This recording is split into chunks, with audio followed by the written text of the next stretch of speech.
Presiden ke-7 Republik Indonesia, Joko Widodo, melewatkan pergantian tahun baru dengan menyapa warga di Car Free Night Kota Solo, Jawa Tengah. Jokowi menyampaikan harapan di tahun yang baru ini untuk Indonesia lebih baik.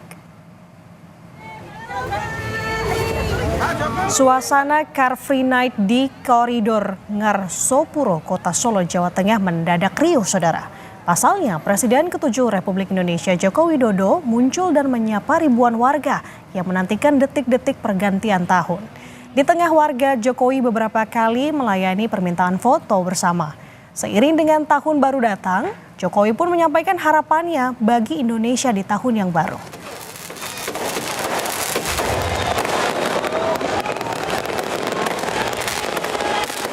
Ingin mengucapkan selamat tahun baru 2025.